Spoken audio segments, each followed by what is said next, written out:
Welcome to the iCoat Products Podcast, Concrete Conversations. Today, I'm interviewing Don Jenkins. Don, tell us a little bit about yourself. Sure.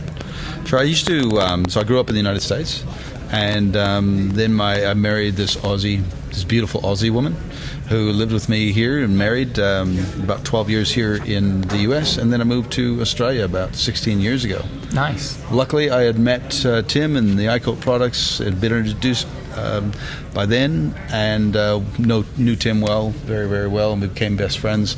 And so when I moved to Australia, I was in the dental industry, actually, not as a dentist, but as an orthodontic technician. Wow. And so I was making retainers and all that kind of stuff, and I had met Tim because I'd bought my first house and I wanted to build a waterfall. And back then, Tim was involved with a company called Boulder Image, and that was back in 96 or 97, 1997. And so when I moved to Australia, I was like, do I want to do the dental thing or do I want to do the waterfall thing and the flooring thing, you know? So I was just like, well, you know what? I'm going to do the flooring thing. I think you've answered my first 5 questions. Yeah. All in one go. Well, I didn't mean to do that, but yeah, that's great. Right? Yeah. So you hit on all those points. Yeah. So how long is it? How long is it? 16 years, 17 years? How long have you been using the systems? I think, 2006 to 24, so 18 years. Wow.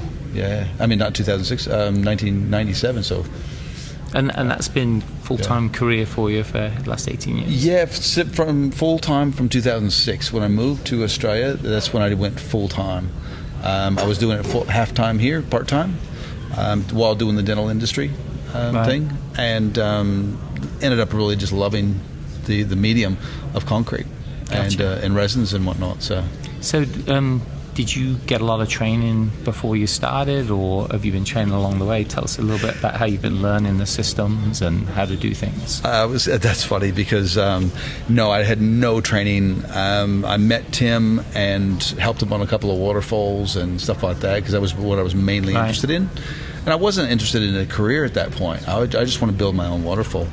And long story short, I started building waterfalls with him, training with the flooring, got my first paid job, and it was a sidewalk, just a small sidewalk, and I just did it by myself, and I was like, I love this stuff. This is really cool, you know. So what was the learning curve like? Was it a heavy learning curve to understand how to do things? Yes, because you gotta understand, I had always done like office jobs. I was actually a jeweler, so bench jobs. I was a jeweler before. Teeth and jewelry. Yeah, teeth, jewelry, right. artistic work, you know. Right. And so the learning curve was big for me because I'd never been in construction. Right. A construction background, a flooring background, I didn't have any of that. So, yeah, it was a big learning curve for me, certainly. So when people think of things like epoxy and concrete overlays, they think of chemicals. Is there anything hazardous that you work with? Do you have to worry about that sort of thing with the work you do?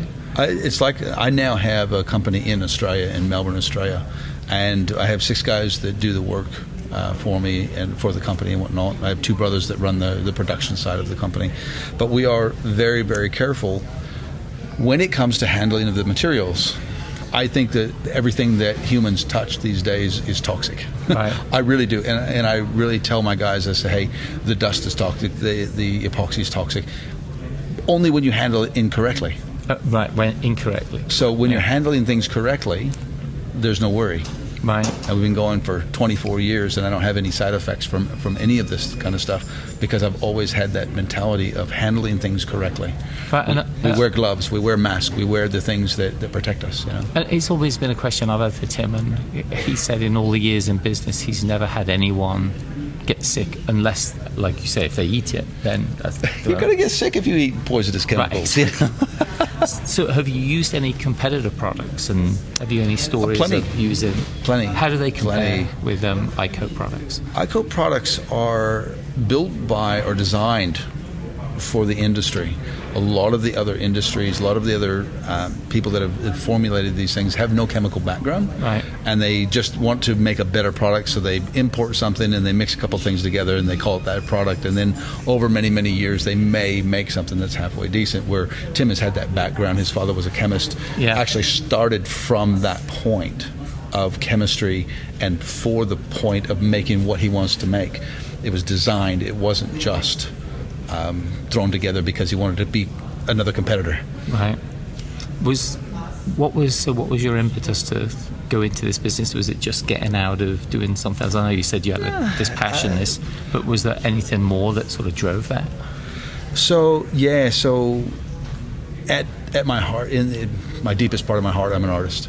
Right. I love organic shapes. I love when you're like being in Phoenix, you see a lot of organic shapes being the mountains. Yeah. And then when you cut a freeway through it, you see the layers of the rock. You do a walk through the desert, and you might see a wash, and that's washed through all the layers and everything. And that to me is the most beautiful way to express art is to simulate nature. Now that's for me. Right. Other people don't like that, but for me, that's what it is. And what I found with concrete that I didn't find with opals and gold and diamonds and stuff, the things are beautiful, but they're already made. Right. So when I get to use concrete or cement or a resin to create something that I feel represents those things, it brings out the artist in me. Oh, wow. So those things are what really spurred me on to continue in that direction rather than the orthodontic, because it's okay, but it's not artistic. You know what I mean? It's precision, but it's not. Absolutely. So I know Tim is very proud that all of his stuff's manufactured here. It's not manufactured in China. How do you get products in Australia? We import them. You do? Yeah, we literally import them. I have an agreement with Tim as well that products made over there are iCoat standards. Right. So we make the cement products and stuff over in Australia. Okay, and import the rest of the stuff. Yeah, the especially the casting resins and stuff like that. Right. We import those and sell them to local markets. Nice. Over there. So, excellent. Yeah. And so, talk to me about working with the team in stateside. That when you place orders, is the service good? Do they ship on time? How's everything with that? Yeah, I mean, just because we've been friends for so long, and I know the team over there. Andy's very, very good about sorting things great. Out. Yeah. The biggest thing was the banking account and shipping. Shipping, I organize it from that side because I know somebody over there. We've done the floors for over there that is a shipping company, and so they organize it from over here. But because we only do a pallet, 2 pallets, 5 pallets, it's less than a container load, and it always gets bumped in LA and stuff like that. So, right. But as far as it's the supply chain. Yeah, that's the shipping part of it. Yeah, the shipping is the nightmare of the entire world. I think. Yeah. So, but working with iCoat, there's no problems. So, do you still get support? I know you've been doing 16 years, but does Tim still give you support on certain jobs if there's new things happening, or? We talk all the time. Right. Yeah. Okay. And usually, I mean, after being 16 years, like when we first started, he was literally there, holding my hand. Right. As I was, when you asked me if I had support before I started, I didn't. But as we were going, Tim was there. He goes, hey, we're going to be doing this waterfall over at this place. It's a class, whatever. Just come along, or come in afterwards, help me color it, or something like that. Right. So after doing it for that long, you kind of go, well, I don't need the support. And sometimes Tim will ask me, hey, have you done things in Australia? There is that bigger network that I love being part of something bigger than myself. Yeah. That excites me. At heart, I'm I love to teach and then see what they do with the tools that I've given them. And so Tim's done that to me, and I love to do that for other people. That's great. For my team and for other people in Australia. Yeah. So I've lived in Australia too and done business down there, and it's not much different from the American market. So how do you go about marketing your business down there? How do you go about finding work? I think that for a small business, the only what would you call it, budget-minded way of doing things is got to be Google. Right. It's got to be Facebook, depending on if that's your market. Yep. Instagram, LinkedIn, those kinds of things. Online marketing is absolutely essential. It's the only place we actually market. Do you do any door-to-door or placards or any of that sort of thing as well? No, we actually don't. Would I say that you don't want to? No, I think any advertising is good advertising. It's a matter of what is your market. Right. Like we really specify. We go after specific markets. We don't want 15 garages. Right, because I see a lot of people, they'll do a garage and they'll put a sign up outside saying garage floor done by. Yeah. And that's pretty And I love clever. that. And that's I good, love yeah. that. If you're one guy that is out there doing jobs, or two guys out there doing jobs, that's essential. That is essential. Yeah. But we do warehouses over there that are 3,000 square meters. Right. So just one single color of epoxy, but it's a lot of prep work, a lot of massive machines and grinders and generators and vacuums and everything else. So wow. 6 guys all on one floor, and we'll knock it out in 3 days, 4 days. So that brings a good question about the different types of jobs that you're doing. So you're actually doing a lot of commercial. Yeah. You're doing big warehouses. Restaurants, back of house, restaurant floors, those kinds of things. Right. Is there a sort of a mix between interior, exterior, or is it mainly interior? What's the sort of mix on that? Is going to be 100% dictated by the weather in your local area. Right. So where Melbourne is not a good place for outside work. Right. Just too hot. No. It's just it rains. Oh, way it too rains much. all the time. Wow. So and resins and cements and everything, they're just ruined by the rain. So, yeah. You know, and delays. You know, we used to do a lot of balconies. People go, "Oh, my balcony's leaking," and blah blah blah. So we go, "Okay, well, we've got this whole system. Put it on there." But then it might be the middle of winter, and we come in for 3 days, and then we're gone for 3 months. Right. Because we can't get a break in the weather. Yikes. And that's no good. So you really want to go, okay, what's my market? Where am I? What's the weather like? Indoors is always safe. Yep. Now, is there enough work in what you do indoors? Okay, maybe change your market a little bit, change what you do a little bit to... You know, so in Melbourne, we, about 3 years ago, decided we're done with outside work. In the summer, if we notice a couple of weeks and somebody wants something outside, we'll do it. But other than that, we just don't touch it. So I know with his systems, and I've seen it on a job site where something was ruined, either a flooring piece or a countertop, and I was amazed by how easy they can be repaired. Yes. Do you do a lot of repair work for jobs down there, like just to keep things looking great? Yeah, so we'll do a maintenance.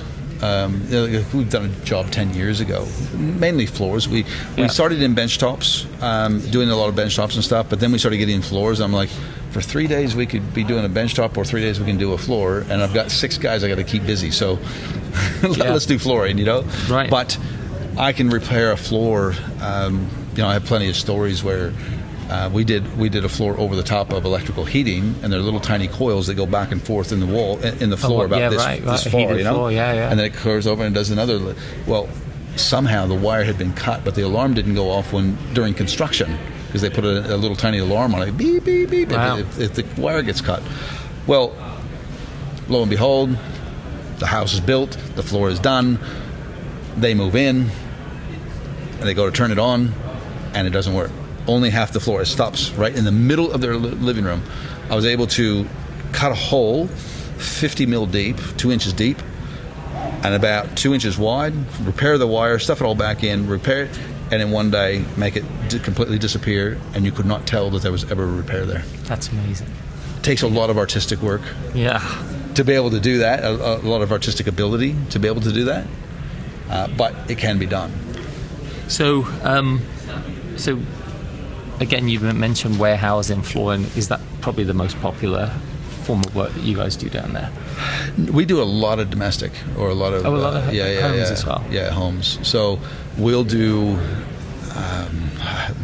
I'm hesitant to say that we'll do floors over the top of what we call yellow tongue over there, or chipboard. Right. So we'll do a beautiful concrete-looking, very natural-looking, stone-looking floor right over the top of chipboard. But there's a lot of process in that. Normally, we'll go in and we'll do polished concrete inside of a residential home, or a cement overlay, or epoxy, metallic epoxy floors, those kinds of things. We do a lot of that. I'd probably say 50-50, really, when it comes to commercial and residential. And but it's all indoors. Mainly, you know, that's our main focus. So talk to me a little bit about the reaction from customers to the product when they see it, because I'm sure people are like, what's this process? Because they're so used to like traditional square tiles, wood, carpet, right. You know. So what's the customer reaction? Well, it is interesting, because when we first started, we were going to home shows. Yep. And that was the main avenue of advertising, because even back in 2006, believe it or not, the iPhone wasn't invented yet. Yeah. You know what I mean? Correct. So And so the internet was very, very slow, and people weren't looking on it. So we went to home shows, and we had people, 10 people deep, and we had 9 meters by 3 meters, and people, probably about 100 people watching us. The rest of the show was empty.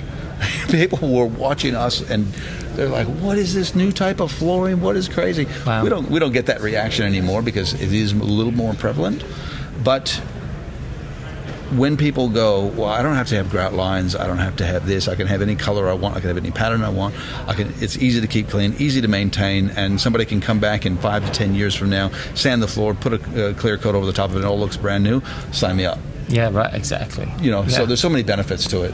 So do you think this is an industry that someone who's out there maybe doing carpentry or tradesman could get involved with very little money involved to get involved with? That's a crazy thing about it. I mean, to start, you don't even need a big grinder or a big vacuum or anything like that. Usually you can start with as small as you want, really. Right.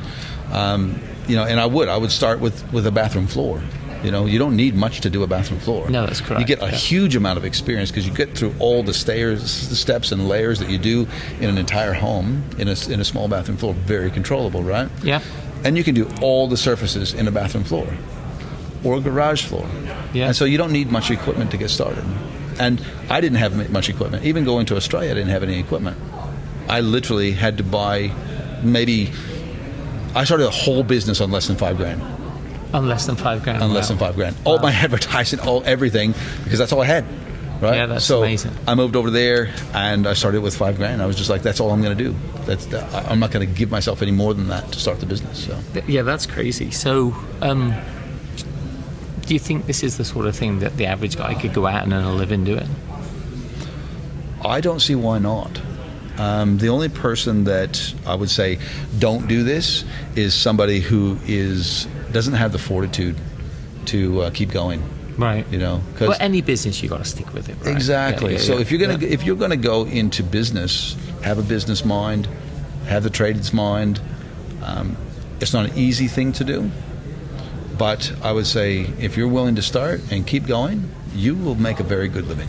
Excellent. So, what would the last question, like what advice would you give for someone who wants to get started with this and wants to get into this type of business? Ask a million questions. Well, till answer. And here's the thing is, like, you can go on YouTube, you can go on all sorts of things and really confuse yourself. Yep. Right? Or you can come to one person or one company and get all the information and change it as you go. I have to do things different in Australia than you guys do here because there's different rules, there's different laws, there's different people, there's different materials, there's all sorts of different things. Yeah. But if I were to do it again, I would start exactly where I started. I would start with Tim. Why?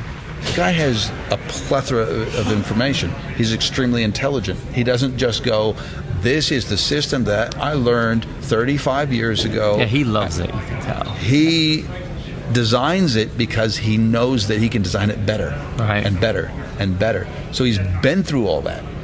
And so as you go through all those things, you kind of learn what not to do.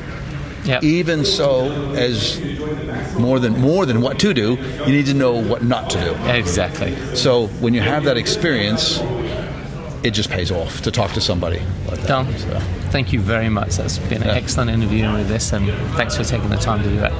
very good. Thank you. It's been fun. Yeah.